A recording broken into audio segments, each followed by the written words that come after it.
हिंदू धर्म में पूजा पाठ या कोई मांगलिक कार्य हो, कलाई पर मौली या कलावा बांधा जाता है। रक्षा सूत्र या मौली बांधना वैदिक परंपरा का हिस्सा है। यज्ञ के दौरान इसे बांधे जाने की परंपरा तो पहले से ही चली आ रही है।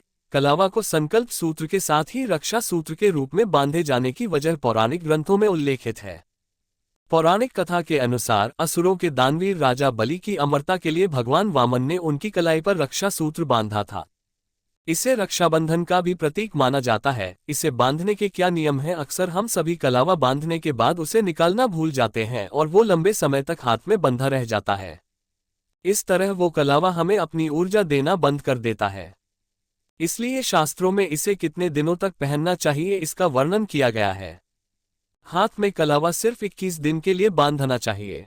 21 दिन इसलिए क्योंकि अमूमन तौर पर इतने दिन में कलावे का रंग उतरने लगता है और कलावा कभी भी उतरे हुए रंग का नहीं पहनना चाहिए। रंग उतरता कलावा बांधना अशुभ माना जाता है, इसलिए इसे उतार देना ही उचित होता है। 21 दिनों के बाद फिर किसी अच्छे मुहूर्त में हाथ पर कलावा बंधवा सकते हैं।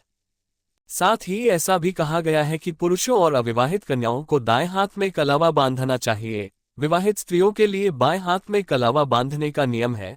जिस हाथ में कलावा बंधवा रहे हैं उसकी मुट्ठी बंधी होनी चाहिए।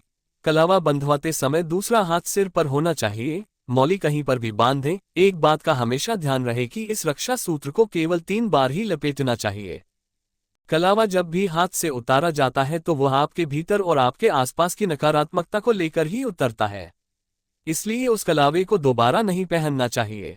हाथ से उतारा हुआ कलावा किसी बहती नदी में प्रवाहित कर देना शुभ होता है।